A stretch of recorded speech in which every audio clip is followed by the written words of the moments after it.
আমি জাস্ট একটা গল্প বলে শেষ করবো। আমি গল্পটা সব জায়গায় বলি এবং আমি বিলিভ করি যে প্রত্যেকটা মানুষ নিজের জীবন পরিবর্তনের জন্য এই গল্পটা সবার জানা উচিত এবং এই শব্দটাতে বিলিভ করা উচিত। আমি সবসময় বলি যে পৃথিবীতে দেখবেন আপনারা সবাই দুটো প্রাণী আছে যারা তাদের নিজ নিজ জায়গায় তারা রাজা। যেমন আমরা ঈগলের নাম শুনছি, eagle is the king of bird kingdom, তাই না? ঈগল যখন আকাশে উড়ে তখন বাকি সবাই কিন্তু তার নিচে থাকে এবং সে সবসময় বিলিভ করে যে I am the king of the bird kingdom. আর ঈগলের এক বাচ্চা, ঈগল একবার কি করছিল, ডিম পাড়ছিল। তো ডিমটা পরে ওই যে মুরগি যেখানে হয় সে জায়গায় ডিমটা পড়ছিল। তো এই ডিম থেকে যে বাচ্চা বের হয়েছে এটা কার বাচ্চা? বাচ্চাটা কার?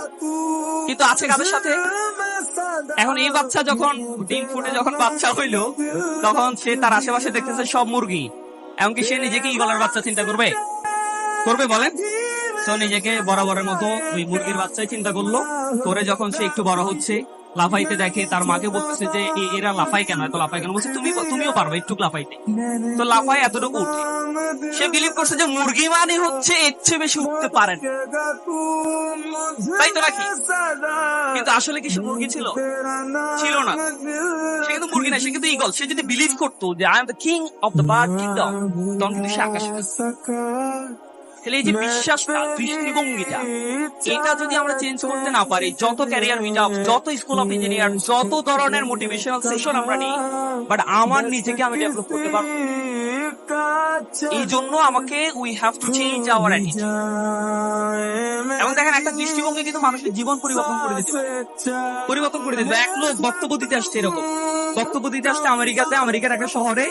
তো ওই শহরের বদনাম ছিল যে বক্তব্য খারাপ হলে ডিম মারবে।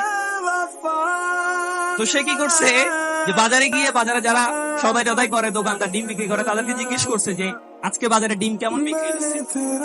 তো সে বলছে সব ডিম খালি হয়ে গেছে।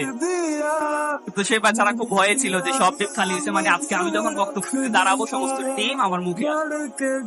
আজকে মানে আপনারা টিভি নিয়ে আসেন নাকি? যাই হোক, তো পরে একটা সময় সে চিন্তা করছে যে আমাকে চেঞ্জ হতে হবে। তার অ্যাটিটিউড, তার দৃষ্টিভঙ্গি তাকে পৃথিবীর এক সময় বিখ্যাত বক্তা বানিয়েছে। কি নাম তার জানেন? Mark two one. প্রথম থেকে কিছু প্রচুর পছাটি তার মুখে আসে। এই যে অ্যাটিটিউড, এটা যদি চেঞ্জ করতে পারি না, আমাদের সবার জীবন চেঞ্জ হয়ে যাবে। আপনি হয়তো অনেক টাকার মালিক হতে পারবেন না, আপনি হয়তো উত্তরায় গিয়ে ভাবে তাকাইতে হবে, কিন্তু আপনি যদি বিলিভ করেন যে না, আমার দৃষ্টিভঙ্গি ভালো, আমি রাইট অ্যাটিটিউডে বিলিভ করি, আপনি তখন কমলাপুরের কথা চিন্তা করেন। আপনি তখন আমাদের যে তেজগাঁয়ে বস্তি আছে সেই বস্তির কথা চিন্তা করুন যে আমি তো তাদের থেকে অনেক ভালো আছি। তাহলে কি আপনি খারাপ ফিল করবেন না একটু ভালো ফিল করবেন? চাকরি বানে, পিজিসিবিতে চাকরি বানে, পিডিবিতে চাকরি বানে, তো কি হয়েছে? এরকম তেজগাঁয়ে ঘুমাচ্ছে অসংখ্য মানুষ আছে না? তারা কি ডেপ্টেল ভার্সিটির এরকম এসি একটা অডিটোরিয়ামে এসে বসতে পেরেছে বলেন? তাহলে আমি ভালো আছি না? সো এই দিস ইজ দ্য অ্যাটিটিউড। আর একটা গল্প বলি। The king of the jungle নাম কি? লায়ন। লায়ন দেখবেন সবসময়, বাঘ কিন্তু লায়নের চেয়ে অনেক হিংস্র, হাতি কিন্তু অনেক বড় লায়নের চেয়ে, কিন্তু এই লায়নকে সবাই দেখলে কি করে? পালিয়ে যায়। কারণ ওই যে বাঘ, ওই যে আপনার জিরাফ আছে, তারা কিন্তু অনেক বড়, বাট বিলিভ করে যে একটা হিংস্র লায়ন আমার দিকে আসছে, আমাকে খেয়ে ফেলবে। এই জন্য এটা তার ফিলিংস, তার অ্যাটিটিউড হচ্ছে সিংহ সামনে আসা মানে আমাকে খেয়ে ফেলবে, সেজন্য সে পালায়। আর লায়নের অ্যাটিটিউড কি? I need to take my lunch. I'm so much hungry. সামনে যা আছে সব খাই ফেলতাম। কি জিরাফ, কি এলিফ্যান্ট, I don't care.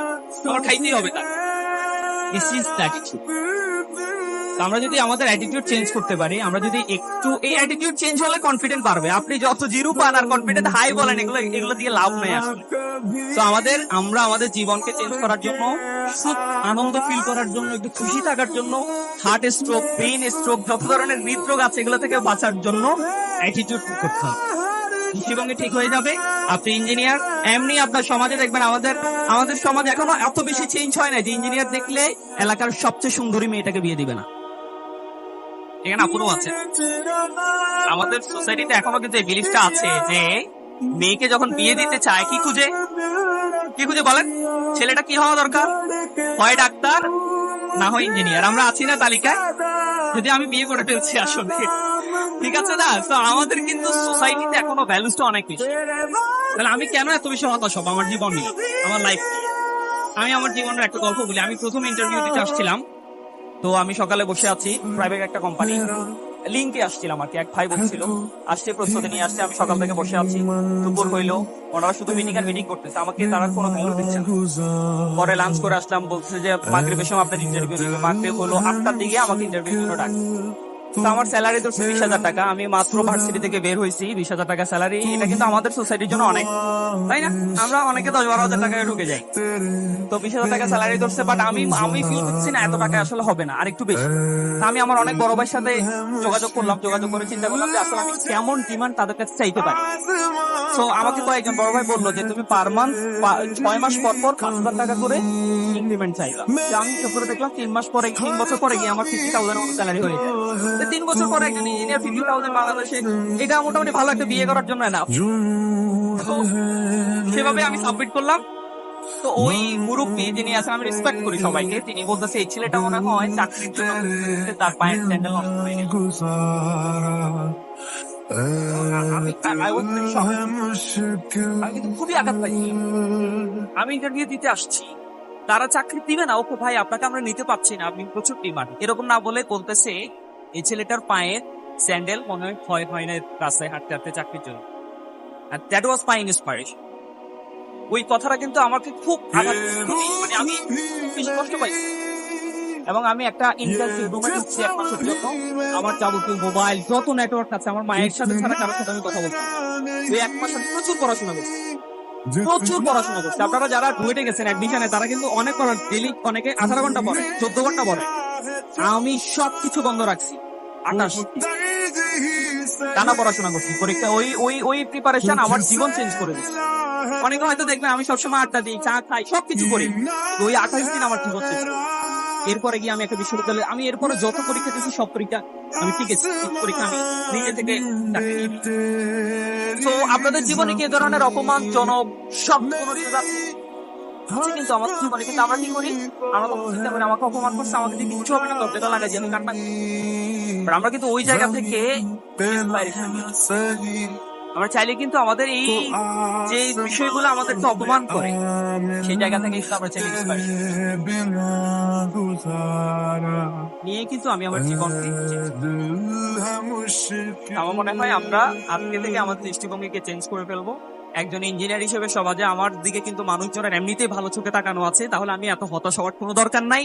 আপনি একটু পড়াশোনা করেন, আপনার সামনে যত পরীক্ষা আছে, এখন তো পাওয়ার সেক্টরে জব মানে অ্যাভেলেবল জব।